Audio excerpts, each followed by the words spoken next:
En esta segunda parte vamos a ver la parte de cadena de valor y empresas familiares.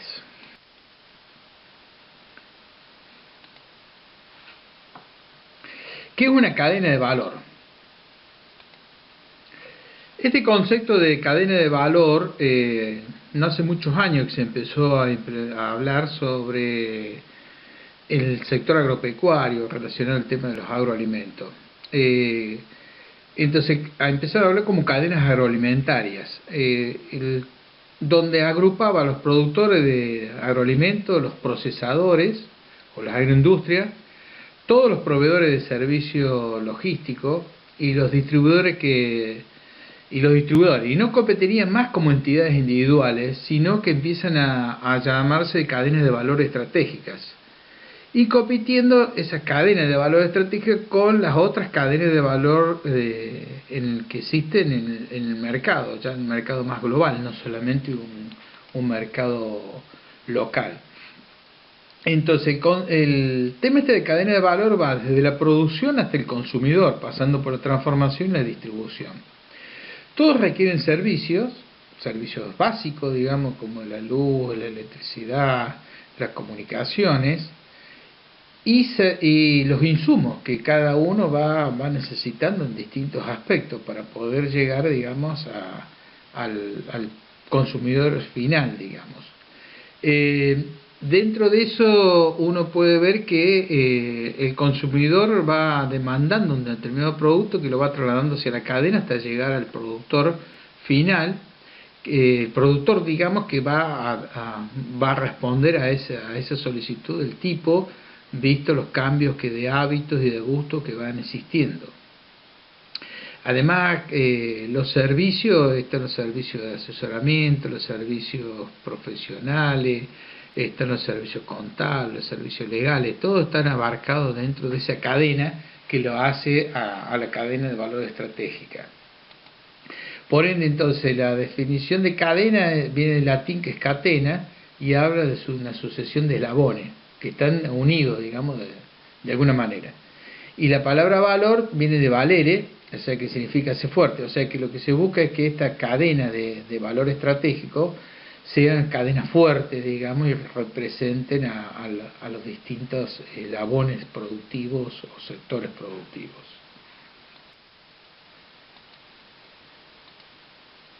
Pero también hay que verlo como un modelo teórico que va a analizar, digamos, el proceso económico de un producto o servicio dentro de una empresa, donde lo que se busca es maximizar la creación de valor y minimizando los costos, digamos.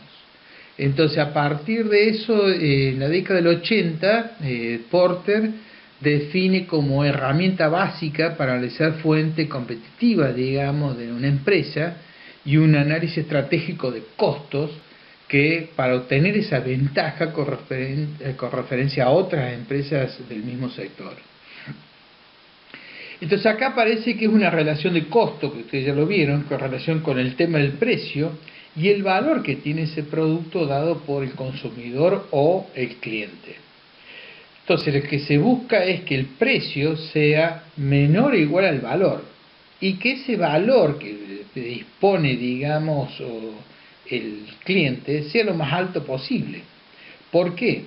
Porque si uno analiza que los costos, como ustedes vieron ya que hay costo fijo y costo variable, los costos totales, tienen que ser por unidad, hablando de unidad, tienen que ser menor o igual al precio, pero tiene que ser menor o igual al valor.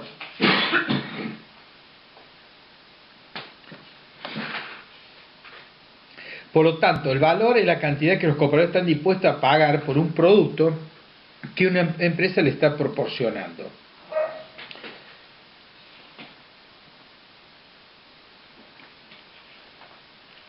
El valor también lo podemos tener en cuenta como un beneficio sobre costos. Los beneficios los podemos decir que son funcionales más los emocionales. Y el costo tenemos, por un lado, la cuestión que son monetarios, más tiempo, más esfuerzo, más psicológico. Entonces, una forma de entenderlo más fácil es cuando uno analiza desde este punto de vista donde un productor agropecuario versus o un poblador urbano, digamos. Para un productor agropecuario, si nosotros analizamos un vehículo 4x4, es funcional. Para alguien urbano que vive en una ciudad, es más emocional tener una pick-up 4x4. ¿Por qué? Porque para el productor agropecuario la función es llevarlo hasta el campo y hacer las actividades. Para alguien urbano va a ser para salir a un tipo de turismo de aventura, recorrido por la sierra y esos aspectos. Cuando analizamos los costos, normalmente para un productor agropecuario, si viene en costo y un esfuerzo, digamos, desde el punto de vista de esfuerzo que puede ocurrir, el tiempo puede ser mínimo, depende de la campaña, de la cosecha, como le he ido, entonces no hay tanto el impacto monetario que puede llegar a tener. En cambio, para digamos, un individuo urbano, puede ser un esfuerzo importante desde el punto de vista monetario y también un costo psicológico lograrlo en más o menos tiempo.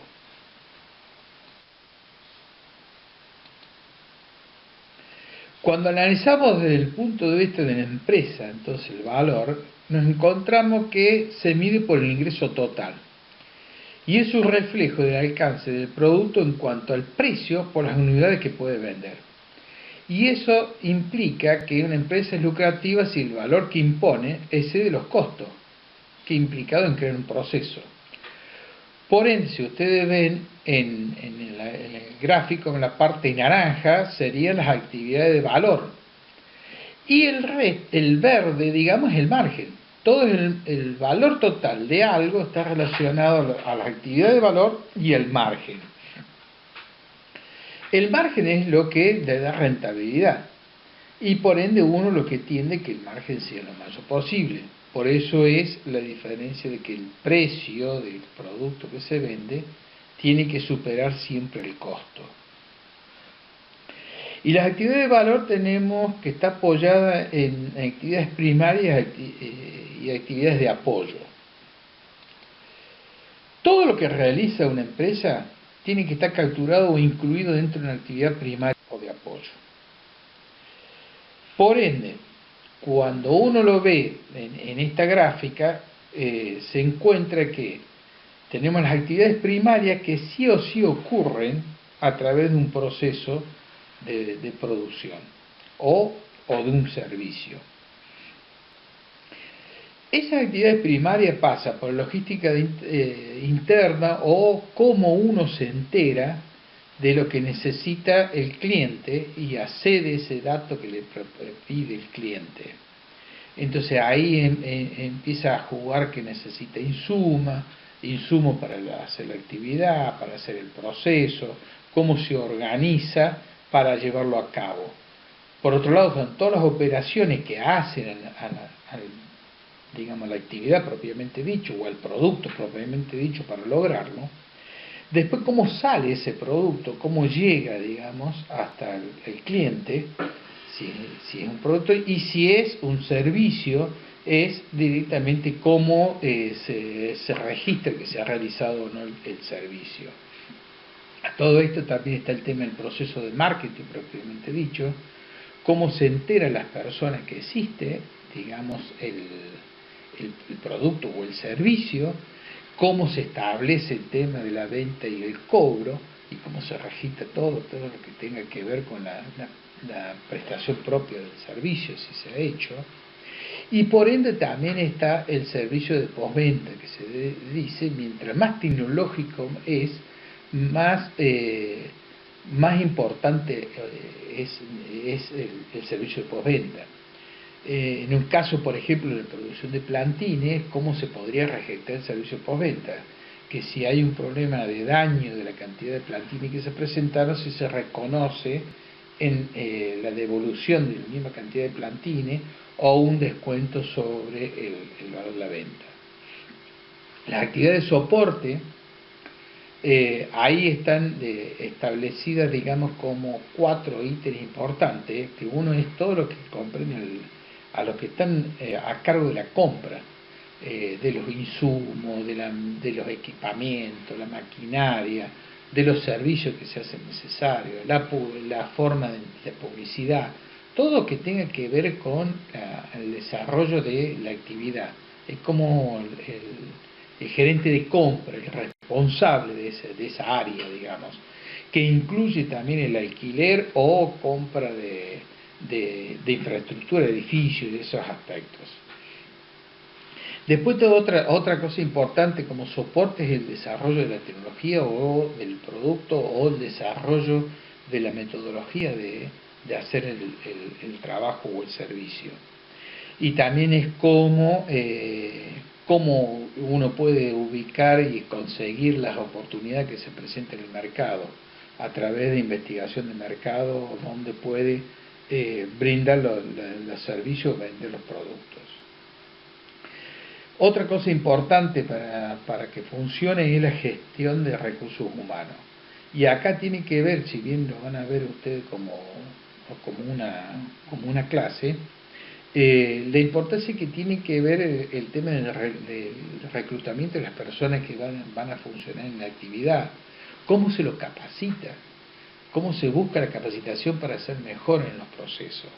Y también el tema del sistema de remuneración, más allá de lo legal, en las remuneraciones, también aquello que va conjunto con el tema de pago por capacitación, por distintas actividades.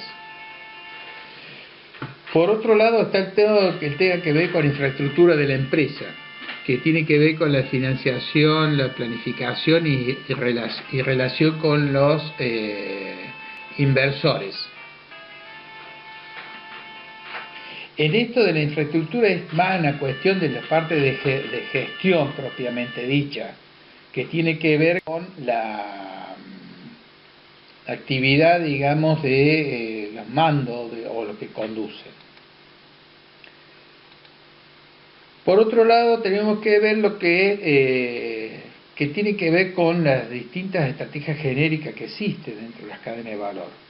No es lo mismo para un líder de costo que a otro que hace la diferenciación o nicho de mercado. Para comprender que el costo impacta sobre aquellos que son líderes en costo y también en relación al precio cuando son productos diferenciados o de nicho. Eso permite que haya fuente de diferenciación y depende al cliente que se apunta o potenciales clientes que se están apuntando. Si ustedes ven ahí la gráfica van a ver que el líder de costo, la tendencia es disminuir costo, minimizar costo, como lo había dicho, para obtener mayor margen o mayor rentabilidad.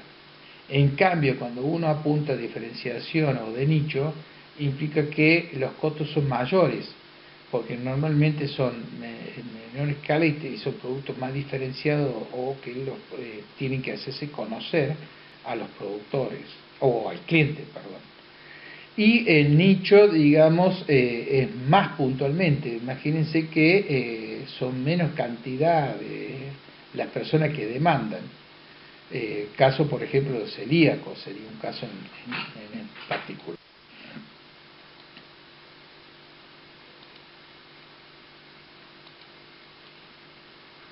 Las empresas familiares. Son organizaciones que la toma de decisiones está influenciada por los miembros de la familia. O ellos son los que controlan, digamos, a una empresa. Y como visión estratégica tienen que tratar de dar continuidad a la empresa en las próximas generaciones. Una definición fácil es empresas creadas y gestionadas por una sola familia. Y en un contexto más amplio, digamos, de definición, son aquellas que el patrimonio y gobierno está ejercido por los miembros de una o varias familias. Su objetivo estratégico comprende la continuidad de la empresa a mano de la siguiente generación familiar.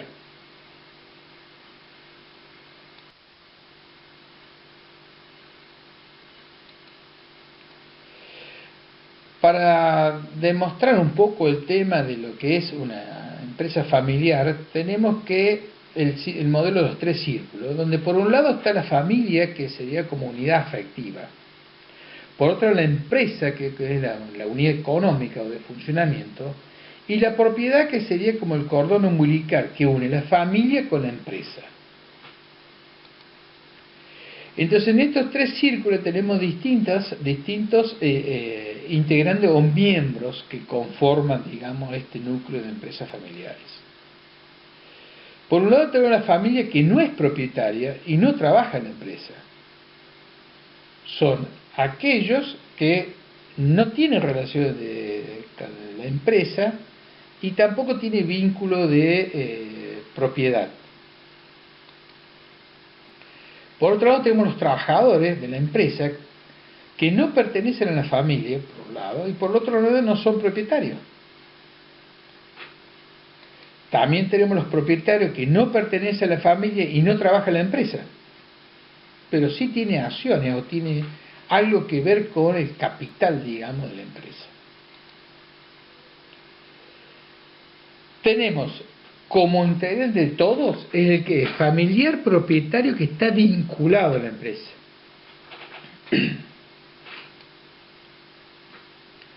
También está el familiar que no es propietario y está vinculado a la empresa.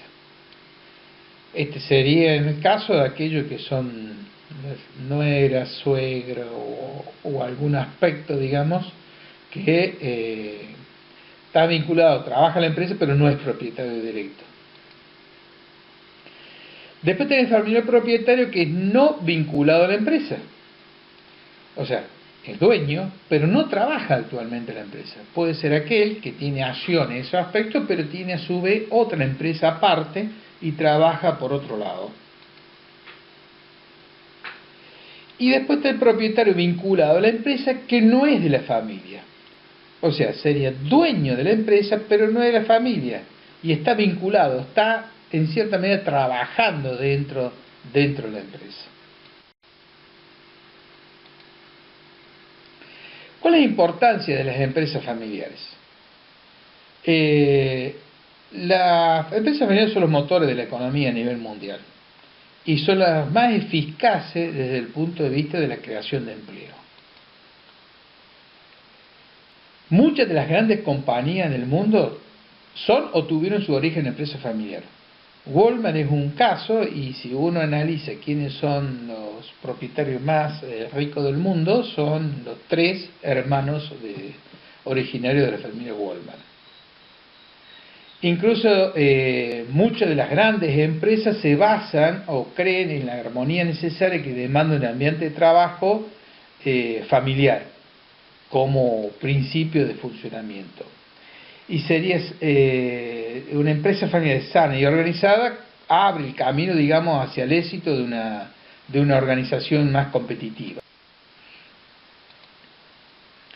Desde el punto de vista estadístico, no hay ninguna duda que las empresas son las que dominan la economía del mercado, porque constituye el 60% sobre el total de las empresas del planeta. En Latinoamérica casi el 90%. Todas las empresas son familiares. En Europa va a depender del país, pero entre el 75 y el 95% de las firmas registradas son empresas familiares.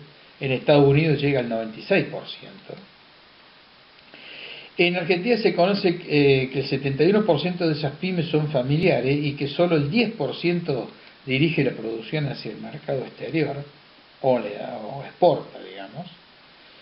Y su peso específico del Producto Interno Bruto de un país varía de acuerdo al país entre el 45 y el 70%.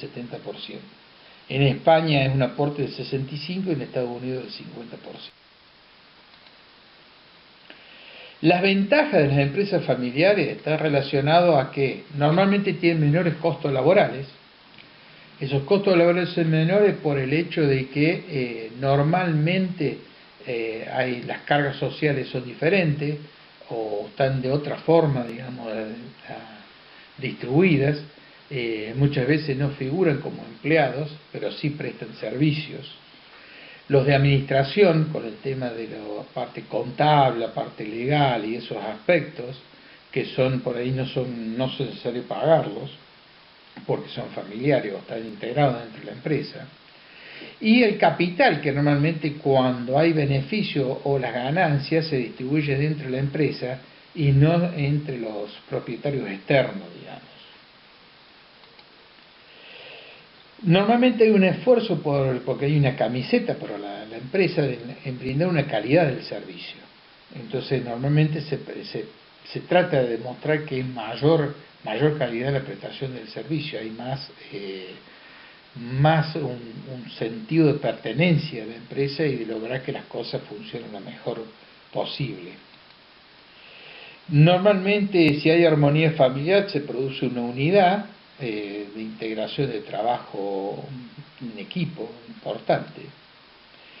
Y normalmente las empresas familiares se enfocan hacia nichos o segmentos, digamos, de mercado, donde hay mayor rentabilidad.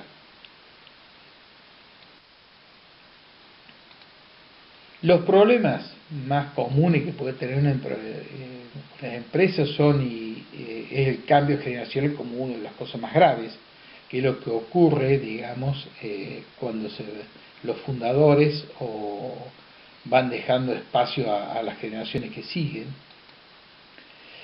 Y eso lleva a que normalmente una empresa familiar del fundador es más o menos de un periodo de vida útil de 24 años, y que el 70% no llega a superar la segunda generación, o sea, dejan de ser empresas familiares, y de los que sobreviven, 70% son la mitad, llega a la tercera generación.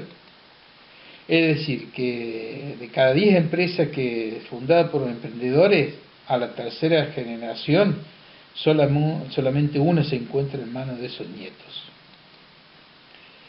Y los problemas más comunes que surgen dentro de la empresa familiar son cuando los intereses de uno o más miembros de una familia no son los mismos que representa a los intereses que se propone la empresa. Acá hay algunos conceptos que le quiero dejar de gente que ha tenido éxito como empresario y que nacieron como empresa familiar en su momento, donde tenemos que el fracaso es una oportunidad que de empezar de nuevo con más inteligencia, dice Henry Ford, porque cada vez que ocurra algún problema puede lograr en cierta medida que como experiencia lo que no se debe hacer. Steve Jobs pone los 5 nunca, que nunca hay que darse por vencido, nunca hay aparentar, nunca mantenerse inmóvil, o sea que continuamente hay que estar adaptándose a los tiempos, nunca aferrarse al pasado y nunca dejar de soñar. Y también él da 10 consejos, donde el primero es: ama todo lo que haces. O sea que hay que tener amor por lo que uno hace, no tolerar la gente que está poco comprometida con los proyectos, con las ideas y esos aspectos, o los negocios en sí. Propender el trabajo en equipo, que todos tengan sus funciones y que todos estén integrados, que todos traten de, en cierta medida, conocer qué es lo que hace uno y otro. Eso, si bien ya lo van a ver en la parte de recursos humanos. Siempre hay que pensar en qué es lo que necesita el cliente, pensar qué es lo que le gusta y qué no le gusta. Entonces, esa visión de qué es lo que le gustaría al cliente es lo que uno hay que tratar de hacer. Ser el mejor pero no el exclusivo, eso quiere decir que siempre conviene que haya competencia, porque eso es una forma de tener con qué compararse. Redefinir el juego contra tu competencia. Si hay competencia también hay que redefinirla, porque a partir de los éxitos que pueden llegar a tener ellos, también es cómo nosotros podemos redefinir y mejorar nosotros. Cuida tu salud, propiamente dicho, para poder estar bien, para cumplir todas las otras actividades.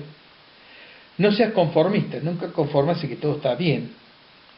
O sea que siempre hay que buscar mejorar. 9 dice, no solo el producto, también la presentación. Esto es importante porque cuando uno pone flores dentro de un cajón o plantines de flores dentro de un cajón, tiene que tener buena presentación el cajón, no más allá de que las flores sean bonitas. Y a su vez, si uno presta un servicio, tiene que ir más o menos uniforme, bien vestido, bien presentable, más o menos que tenga, más allá de la prestación del servicio, también un impacto visual de cómo está estructurada la empresa. Y 10 responde, estás orgulloso de tu trabajo. O sea que eso lleva a decir si es uno ama lo que está haciendo o no, en cierta medida. Bueno, acá le dejo un poco la bibliografía de todas estas cosas, contenido de esta unidad, digamos, que pueden buscarla, y algunos sitios web de interés donde pueden ir a buscar más información de todo lo que fuimos viendo.